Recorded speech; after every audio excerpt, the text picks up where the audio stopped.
Congolaises, Congolais, mes très chers compatriotes,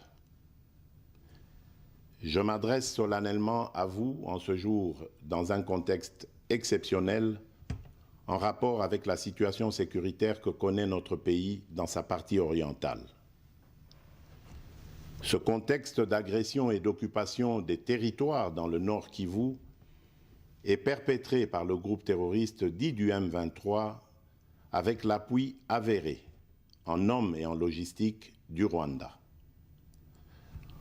Au moment où je fais cette adresse, nos agresseurs occupent certaines localités dans le territoire de Rutshuru, occasionnant ainsi un drame humanitaire avec plus de 200 000 compatriotes forcés de fuir les affres terroristes dans les zones de combat. Ils se retrouvent en dehors de chez eux, sans logis, sans nourriture et sans soins. Des instructions précises ont été données au gouvernement pour leur rassemblement et leur prise en charge. Au-delà de ces efforts, j'en appelle à un élan général de solidarité pour alléger leur fardeau. Certes, cette situation n'est pas nouvelle. En effet, depuis plusieurs décennies, des groupes armés nationaux et étrangers écument l'Est de notre pays en y commettant des atrocités innombrables sur fond d'exploitation illégale de nos ressources naturelles. C'est ainsi qu'à l'occasion de mon avènement, j'avais été amené à prendre l'engagement devant la nation de rétablir au cours de mon mandat la paix et la sécurité là où elles sont compromises et de les consolider là où elles existent.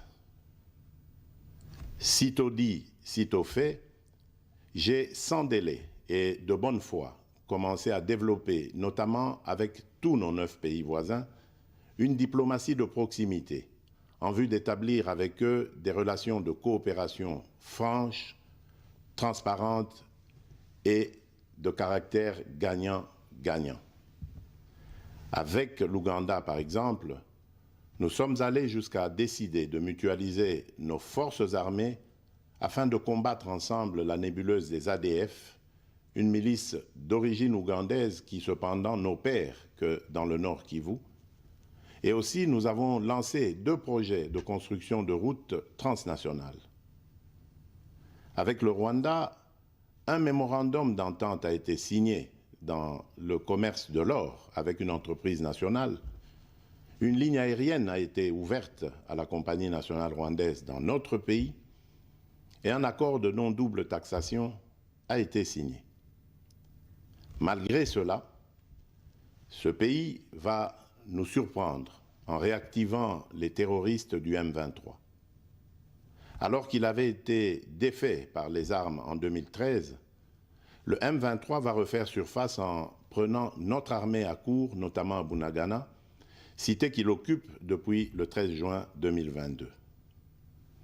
En effet, sous la fallacieuse accusation de soutien des FARDC au FDLR, le Rwanda a en réalité des velléités expansionnistes, avec comme intérêt principal l'appropriation de nos minerais, et pour ce faire, il s'active à déstabiliser l'Est du Congo pour créer une zone de non-droit en vue d'assouvir ses appétits criminels.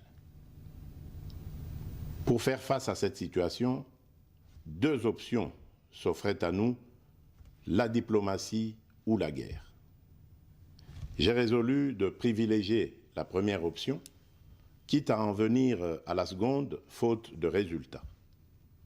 L'option diplomatique a donc été mise en œuvre. C'est ici l'occasion pour nous de rappeler que notre attachement à la recherche de la paix par des voies pacifiques n'est aucunement un signe de faiblesse, moins encore un aveu d'une incapacité de notre pays à s'inscrire dans une logique de guerre totale contre tous ceux qui continuent à abuser de notre patience, mais plutôt une expression de notre culture de paix et de notre identité légendaire de peuple hospitalier.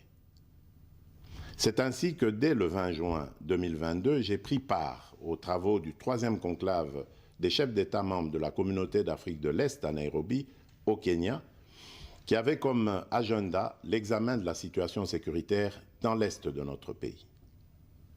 À l'issue de ce forum, les dirigeants des pays membres de la communauté d'Afrique de l'Est sont tombés d'accord sur le déploiement d'une force régionale pour imposer la paix dans l'Est de la République démocratique du Congo.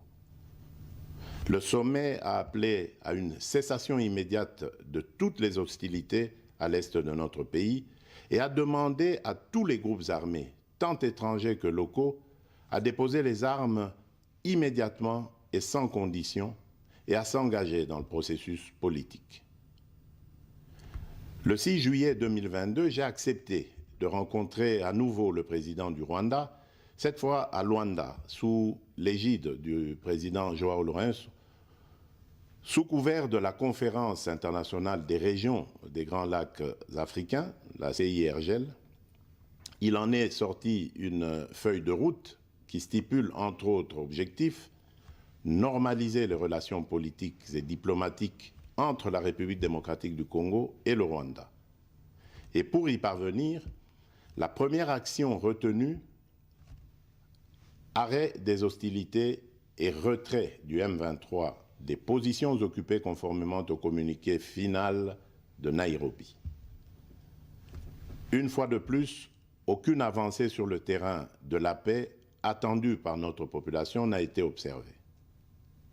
La dernière activité diplomatique en date a été la rencontre avec le président Paul Kagame autour du président français Emmanuel Macron et à l'initiative de ce dernier, en marge de l'Assemblée générale des Nations unies à New York.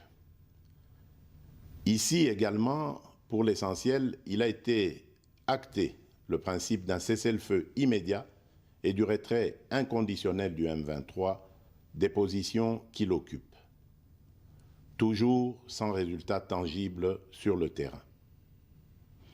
Mes chers compatriotes, comme vous pouvez le constater, malgré notre investissement et les efforts fournis dans cette optique, la paix et la sécurité ne sont pas au rendez-vous. Garant de l'indépendance, de l'unité nationale et de l'intégrité territoriale, je réitère mon engagement constitutionnel de défendre la patrie jusqu'au sacrifice suprême. Mes très chers compatriotes, ne doutons jamais qu'ensemble réfléchis et engagés, nous puissions changer le monde. À vous, nos vaillants soldats, vous qui avez pris l'engagement de servir sous le drapeau, je vous invite ici au sens élevé du patriotisme en ce temps particulièrement exceptionnel de notre histoire, de défendre notre pays, de protéger l'intégrité de son territoire et d'assurer la sécurité des Congolaises et des Congolais contre toute agression ou attaque d'où qu'elle vienne.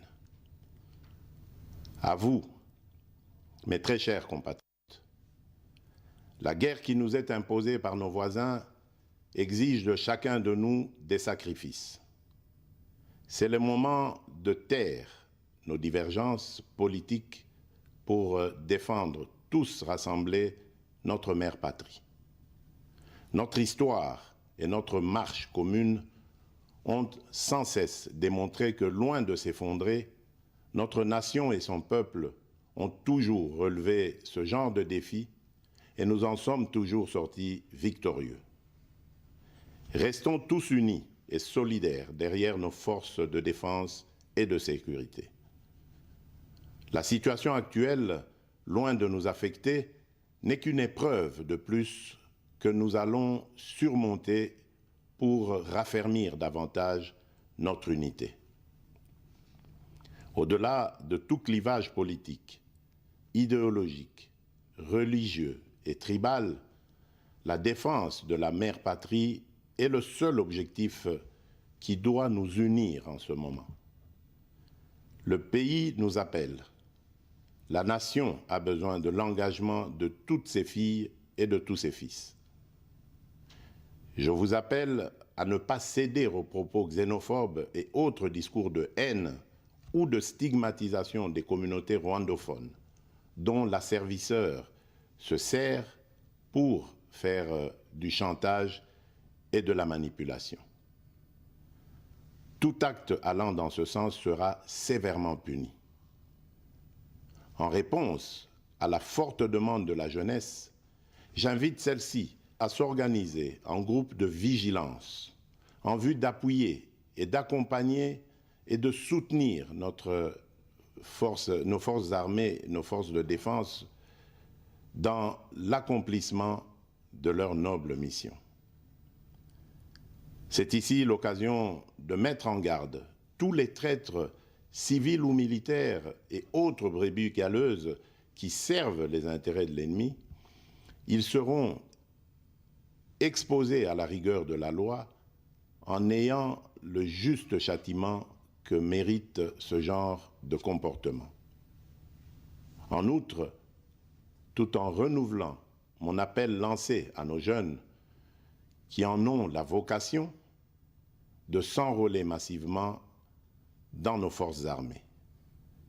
Je réitère l'instruction faite au chef d'état-major général d'accélérer à cet effet la mise en place de centres de recrutement à travers les 26 provinces que compte notre pays. Chers compatriotes, nous devons ensemble avoir conscience que nul autre que nous-mêmes ne viendra sauver notre nation et que cela exige de chacun de nous une mobilisation tous azimuts. Que Dieu bénisse la République démocratique du Congo. Je vous remercie.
Mesdames et messieurs, venez de suivre là.